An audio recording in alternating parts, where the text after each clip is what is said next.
Alright, so thanks for joining me today, guys. This is going to be the review for the 2306 2550 motors. We're going to start out first just by kind of giving it a nice little cruise and feeling out how they fly. And not going to try and do anything crazy right off the hop, just kind of seeing what the motors are capable of. Nice low throttle control so far. Nice and smooth on the yaw. One of the first things I look for in a motor is that punch out too, so of course we got to do a little punch out. Right on point. Wow. Not much of a shake or anything at all from the motors there on the response. Nice and smooth on the exit. I find so far that I can feel the difference right away from my 2450 motors to these 2550s. There's definitely an increased punch, for sure. Even though it's only 100 kV, you'd be surprised, but right away I notice a difference. My 2450s did have obviously a little bit more low control for closer to the ground, but these are like, my hands are not even on the sticks and it's pretty locked in. I was kind of hoping it was going to be like this, so I guess I got what I was hoping for. I haven't really crashed yet, so durability is just like something to question so far still.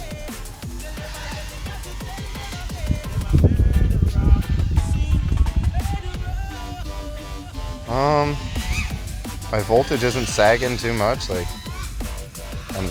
I'm impressed by that.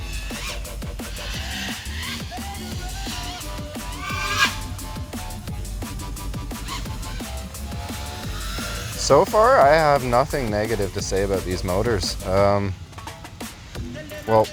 any free motor is a good motor, so positive feedback for that, but I'm not gonna say that they're just good motors because I didn't have to pay anything for them. I'm gonna give you guys the honest review and tell you what I honestly... Oh, there's the first crash test. So now we know how they're gonna survive a crash, so flip over, nice and snappy. We're back up. Durability?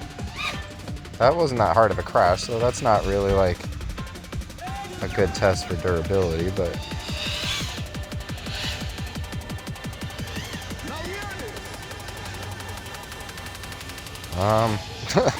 yeah, these are great. Kudos to HGLRC, and thanks again, guys. Like, that's awesome.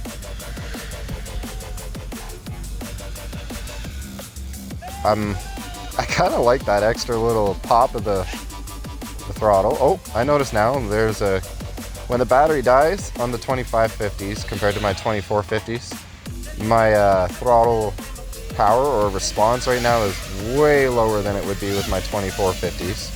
We'll bring it in and land. Pretty impressed so far. That crash wasn't too hard, so it's not going to give me that great of an idea of how tough these motors are, but as for quality, I would say that's pretty damn good for out of the box. We're back again for pack 2 of the HGLRC Aeolus 2306.5 2550 kV motors. The first pack I was kind of just playing around, feeling them out, trying to see what they were capable of. I didn't want to push it too much, but I'm mad impressed.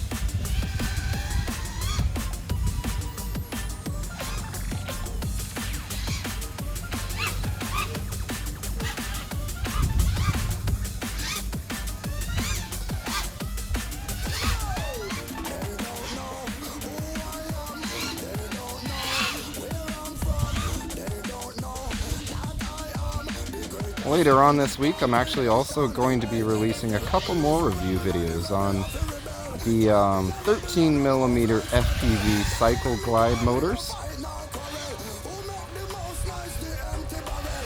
And I'm also going to be releasing a video for my new signature frame that I'm going to be using on behalf of RVS, Rotor Village. It's actually called the Creamer V2. I'm flying it currently right now, but I'd like to give a fair evaluation on the frame based on something that's not a review for my motors per se.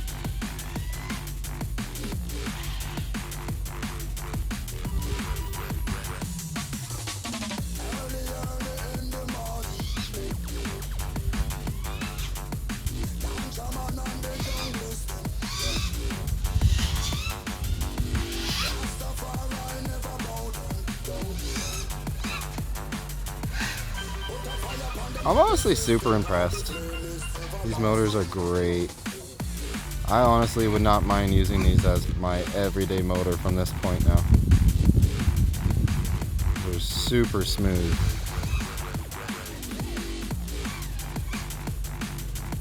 I'll definitely be leaving a link in the description below if you guys wanted to check these motors out or throw them on your next 5-inch build.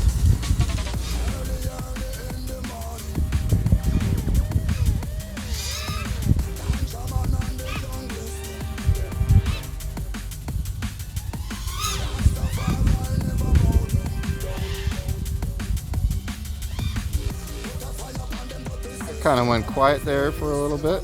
I think I got caught onto the hype of these motors.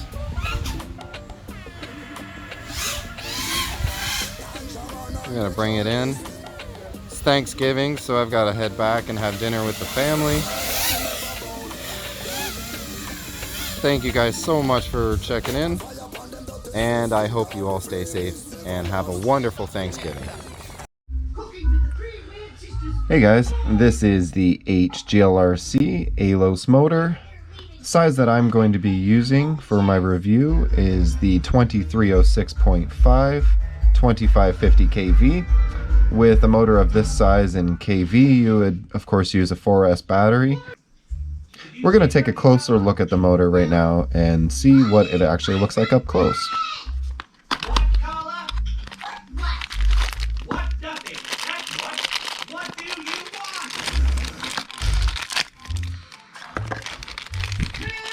So, of course, when you get a motor, obviously you're going to receive a nut with the motor to tighten on your props, and 4 screws to add the motor to the arm of the frame.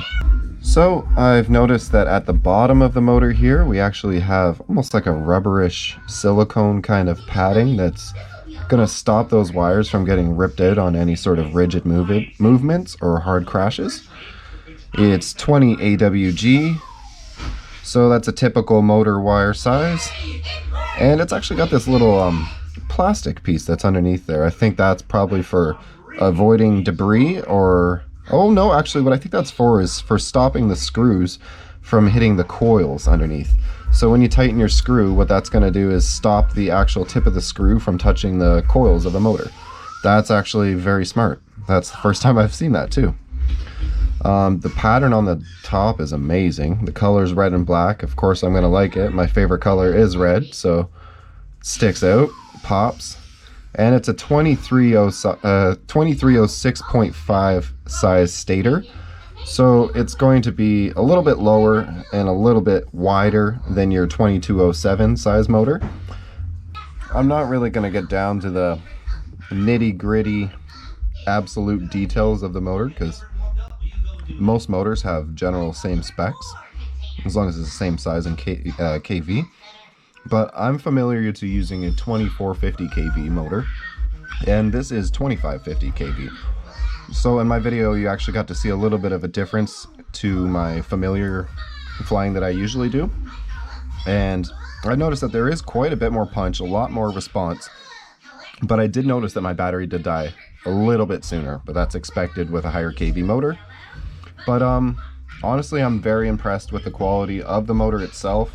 It's unbelievably smooth, and the crash that I made in the video wasn't like a hard brick wall crash, but it gave me an idea of what it would be like on the first crash. So I've had motors where I've hit something on the first crash and had to go retrieve my quad because the motor was destroyed. So kudos to HGLRC, and thank you so much Kitty, who's a representative of HGLRC, for sending these out to me. Thank you so much guys, and stay safe and have a great day. Bye bye.